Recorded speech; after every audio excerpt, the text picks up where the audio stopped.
Hello everybody, Steve here, and today I'd like to go over some more stuff that I've learned with using this Lishi pick. So last week I had shared a part 1 and part 2, kind of learning how to use the Lishi pick and picking security pins like spool pins and such. And so, here is the Lishi pick again, and here is my Schlage cylinder that I've been playing around with, and I have a couple other ones that I've been playing around with too, but this time what I decided to do was to pull out this master key repinning kit that I got from Sparrows a while back, and I never really did anything to it, but I'm like, well, might as well get this out and try it out, because one thing that is advertised that the Lishi will do is to pick master wafers as well. So what I've done is I've taken my just a regular Schlage cylinder here, and I repinned it, and I tried out every single one of these, and I kind of got to the one that works the best. I don't know why, but when I pinned them up into this, sometimes it doesn't work quite right, and so I think if I did it with one of the Sparrows practice locks, it probably would work better. I do have a revolver that I have mounted in this handle thing, but I don't want to pull this apart just to do this, so I figured, well, I might as well use this cylinder to do it, and I finally found one that seems like it works. And so just a real quick, this is kind of what it looks like when you look at these master pins. Let's zoom in a little bit. So basically with these master keys, you have the bottom key pin, you have a little master wafer, and then you have the driver pin. And the driver pins don't change. They can be standard, or they can be a spool security pins if you wanted, but the biggest thing is that you would have the different size of key pins, but you could also have different sizes of wafers as well. And so what that allows you to do is to pin up the lock so that it can use a standard key like this, but then you can also key it up so that you can have a subset of keys. So like with this set, you would have the black oh, I guess I need to zoom back out a little bit. Okay, so with this set, we can pin it up 4 different ways and have 4 standard keys, but so you can have individual, so does come with individual keys, so you can key it up that way, or you can key it up, or you have a sub master set, I think is how they refer to it. So you can have a key that will pick both the black ones but not the red ones, and then you do have a master key that can open up all of them. So I have the standard key right here, and I have it keyed up for this first one up here, and it kind of is stiff, even though, loosen up this or whatever, it just kind of drags. I don't know why, but at least it's working. And then here's the sub master key, that will work too. And then I do have the master key here, and that works. And I wish I wouldn't mind getting 4 similar Schlage cylinders and key them up differently, but I just did one right now just to kind of get an idea and kind of play with the Lishi, because the whole idea was to see how the Lishi handles these master wafers. And so let's get this in a vise, and then we can go ahead and pick with the Lishi, and we can see what it's like to pick with a Lishi with one of these, with these master wafers in there. It is a little different. So get this key in here, turn this so we can see the numbers on the Lishi. Zoom in, get everything, have everything kind of where I wanted set up to begin with, but then you kind of get it into position once you get going. Maybe I turn on this other light, might be better.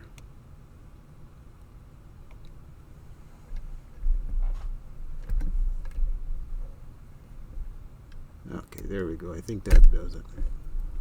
The lock was kind of sideways, but it will still do the trick. So first of all, why is this not balanced very well? Weird. Whatever. It's wobbly. Whatever. Alright. I think we're set up. Kind of move some of this stuff. I got some other stuff I want to do with this Lishi too here in the future, but I just wanted to show what the master wafers is. So first of all, got the lock and the vise. Here's the different keys that work with it, and of course you can tell that every single one of these keys looks a little different with the bitting, but every single key works, and that's the beauty of having these master keying system going. So just like before, just insert the Lishi tool in there, and then we'll apply some tension and we'll see what happens. So not getting anything on 1, nothing on 2, nothing on 3. See, 4 is binding. Get a good click out of that one. 5 is binding.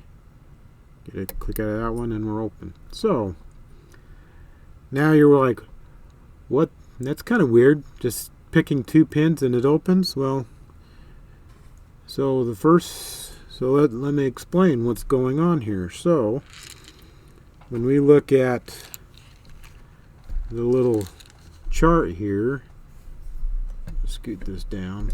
There we go. So we look at the little chart here. You notice how you have the picture of the key, and then you have the numbers, and then you have this little pinning kit right here that has all the numbers on there.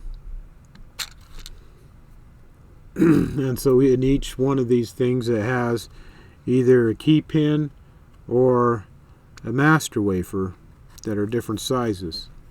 And so the bottom numbers are the key pin that you put in there. So you'd have a 3-cut key pin or 1 cut, and then you have the number 6 wafer on the top. And that's how I have this one pinned up, just this one on here.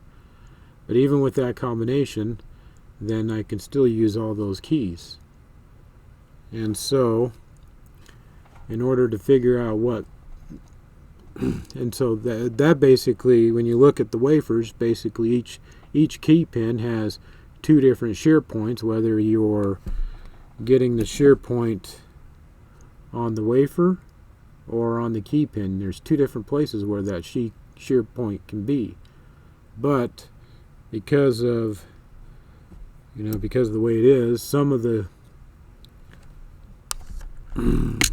pins, when you look at the key and how weird it is, it basically means that on one key you might have the first shear line on the one key line on the first chamber, but on the second chamber you might have the second shear line, and back and forth. So just depending on how you have this coded up.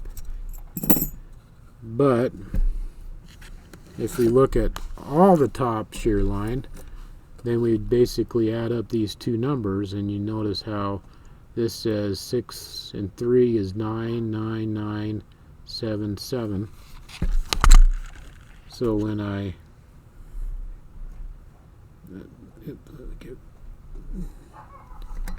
look at decoding this guy, oh, I just locked it back up.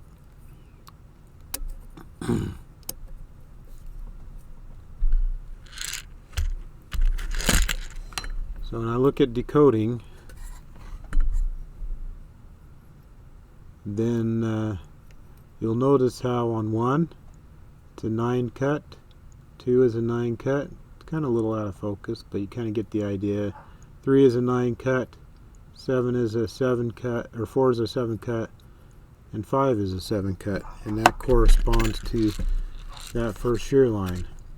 And as I kind of talked about before, with the size of the blade here, as soon as you insert that Lishi tool,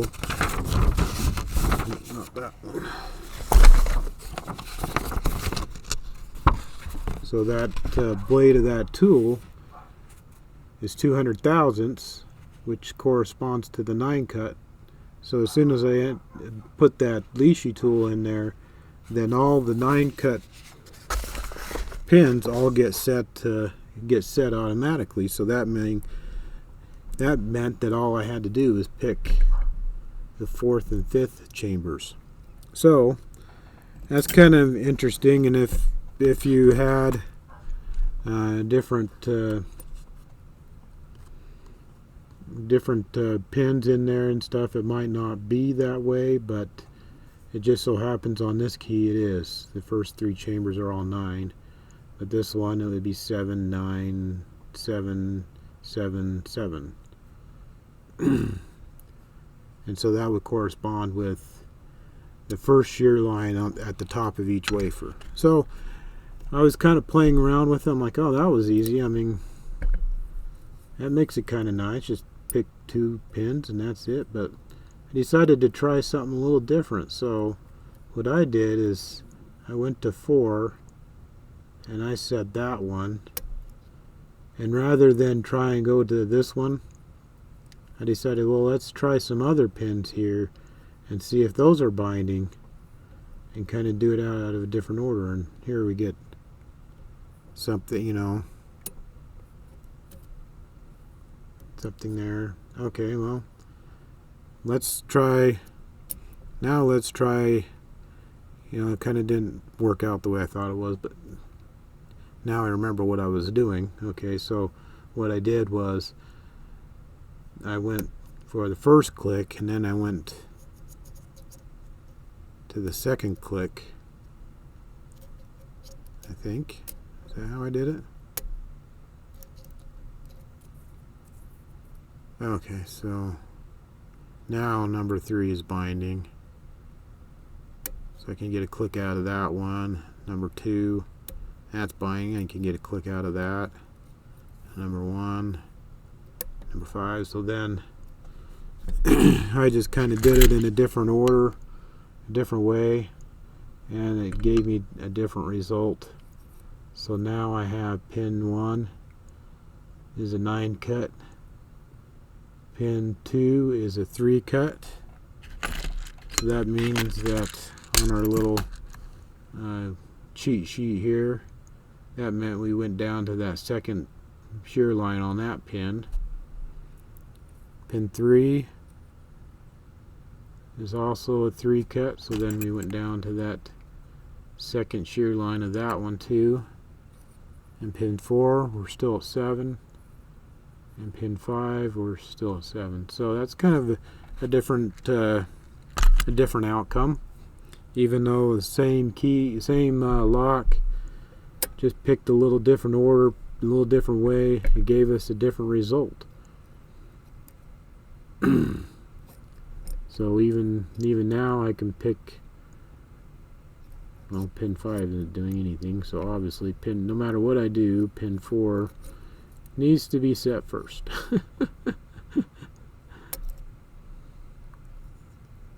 And so we should, pin 4, that second shear line is a 1, so we should be able to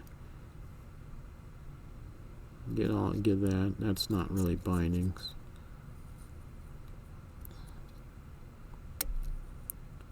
So we can try out different things, see if we can get different results.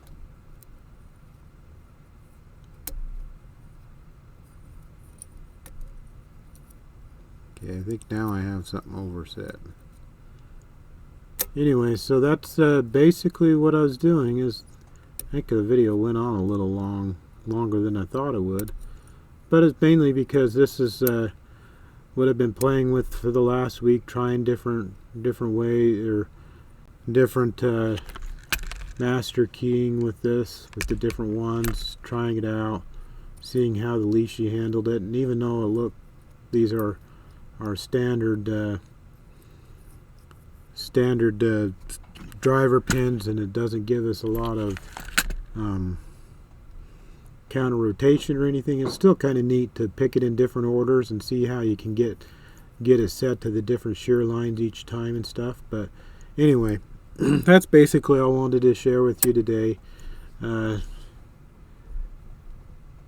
able to share with you a little bit more about this master rekeying kit and how this Lishi handled it and stuff. And this basically, this is the first time I got this a while back, but this is the first time I've actually got it out and did something with it.